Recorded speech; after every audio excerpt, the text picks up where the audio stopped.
Leo rising 2022 is all about work. It is all about the professional grind really taking over and becoming a front-facing year. So after a lot of personal, relationship, maybe even internal work, it's like, now's the time to kind of put the show on.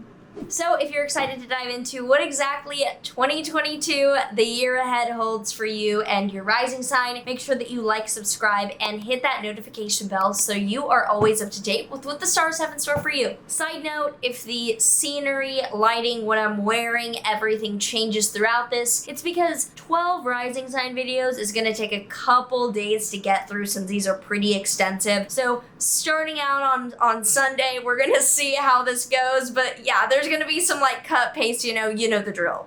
And if we have not met yet, I am Maren. I am an astrologer that uses traditional Hellenistic Greek techniques, also the tropical zodiac and whole sign houses in order to do the kind of astrology I do. So the way that this is going to go, that it's been divided up, is major periods for your sign, the eras of 2022, then going through the major important dates for what to hit at the end, so you can be like, this is in my calendar, this is in my schedule, etc. Macro, then micro. Let's get into it. The first part of the year, so January, February, and a little bit into March, basically is the you better work bitch time, and for you it's specifically literally around work and career. So on January 18th, Uranus stations direct in your 10th house. Uranus changes, redirection, lightning, 180 innovation energy. Moving direct in your 10th house of career is finally pushing through with the changes that have been bubbling under the surface and now need to show themselves. January 18th as well, the eclipses move into your 10th house, 4th house axis. So north node of innovation, moving forward, pressing on, enters your 10th house of career, and your south node of letting go, less focus, less attachment, enters your 4th house of home and family. Eclipses indicate where world events will be catalyzing huge changes in our own lives. So for the next year and a half, from January 2020 until June 2023, that's going to be a really major theme. On January 29th as well, Venus stations direct in your Capricorn 6th house. So after a few weeks of Venus retrograde there, showing that you were rethinking values around your physical health or coworkers, Venus now direct means you're going after honoring those values and attracting in a better situation with your personal health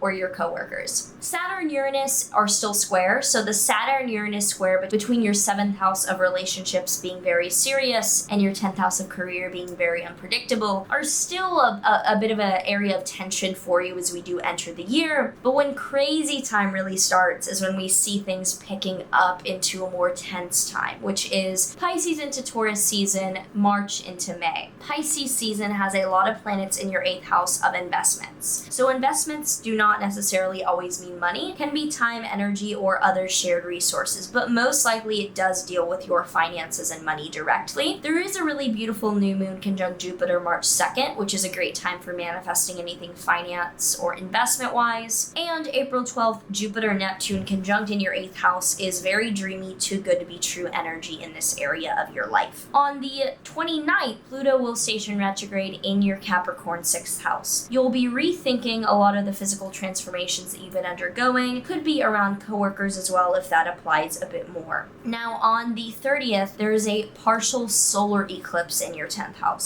Solar eclipses are new beginnings on steroids, where the world events catalyze huge new beginnings in our own lives. And for you, this is around career. This is really kicking off that year-long chapter of eclipses from that point on. On the 10th, on May 10th, Jupiter enters your Aries 9th house. So Jupiter, planet of growth, expansion, and optimism, is entering your 9th house of foreign travel, higher education, and overall spiritual studies at a high level, showing that your goals, even as your career is taking off, are actually on these really high level things like travel or learning or pursuing philosophical inquiry. On the 16th, on May 16th, there is a total lunar eclipse in your Scorpio 4th house. Lunar eclipses are huge letting go points, and the 4th house is around home, family, and living situations, so you might be letting go of something around the roots of your life. That summer is a big point of slowing down. Lots of planets are retrograde. June 4th has Saturn stationing retrograde in your 7th house, a letting go, a rethinking of boundaries or blockages or structure in your relationships. Then on June 28th, Neptune stationed retrograde in your Pisces 8th house, so So rethinking the dreams or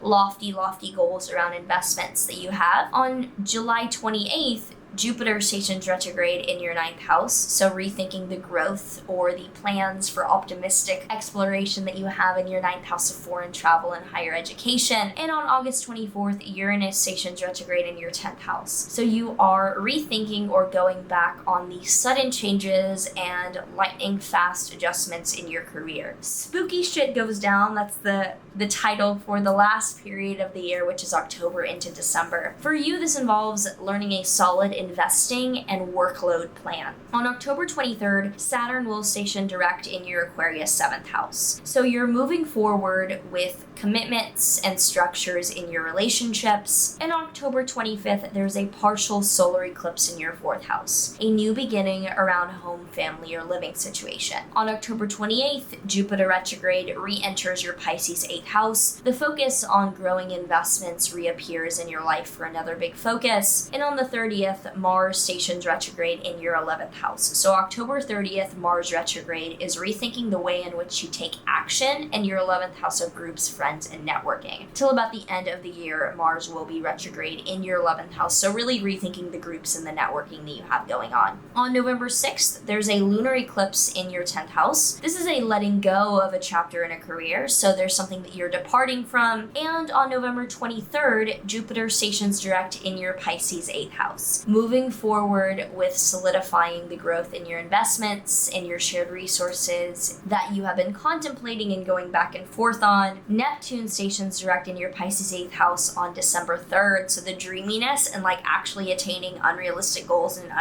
a realistic way starts again. And finally, we end the year on December 20th with Jupiter entering your 9th house. So finally, you're able to pursue those travel or education goals that you've been thinking of for so long. The Mercury retrogrades for the year ahead start on January 14th to February 3rd. This is in your 7th house of committed relationships and your 6th house of physical health and coworkers. On May 10th to June 2nd, the Mercury retrograde is in your 11th house of groups, friends, and networking and your 10th house of career. On September 9th to October 2nd, the Mercury retrograde is in your 3rd house of communication and your 2nd house of finances. And the last Mercury retrograde of the year is December 29th until January 18th, 2023 in your Capricorn 6th house of physical health and coworkers. Can also be pets, but pets, are not usually as applicable as the other 6th house things. There is a Venus retrograde that starts in 2021 and goes until January 29th, 2022, which is also in your 6th house of physical health, coworkers, and pets. There's a Mars retrograde, October 30th until January 1st, 2023, rethinking the way in which you go after networking, meeting people, and setting up social groups in your life. Jupiter is retrograde July 28th to November 23rd between your 9th house of foreign travel and your 8th house of investments as things that you are rethinking the way in which you're growing or expanding that area of life.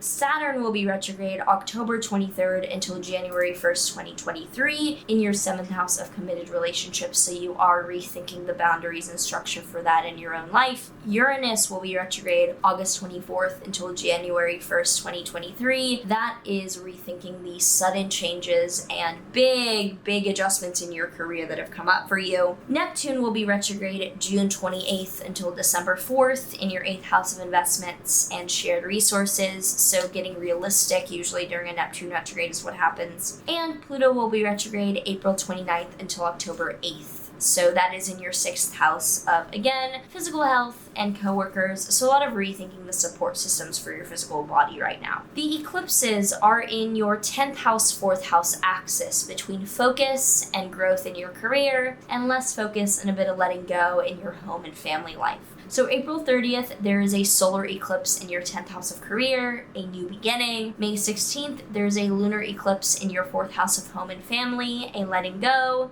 October 25th, there is a solar eclipse in your 4th house, a new beginning around home and family. And November 6th, there is a lunar eclipse in your 10th house, a letting go around career. So if you have any comments below on how you think that these major themes could be playing out for you, do let me know down below. Would be very interested to hear from you. And I think that all of us with the same rising sign could get a little bit out of seeing how we think each other's lives are going to be playing out for the year ahead. The tarot card that we have now for Leo risings is... we have the Hermit reversed, and the Hermit in this deck is known as the Warren, which is usually a card that indicates going within. With it reversed, this is saying put yourself fucking out there. Do not be a hermit, do not hide, do not stay at home. South node in your 4th house, do not stay at home. Go out and you're a fucking Leo. Show yourself. So as always, if you did enjoy this, would appreciate a like, a subscribe, a notification bell, a comment. It all helps. I appreciate it. I look at the comments. I look at who's showing up. I really love it. I hope that you like these videos. Otherwise, take care, and I would say I'll see you next year, but I'll be making a fucking video tomorrow. So I'll see you in the next one.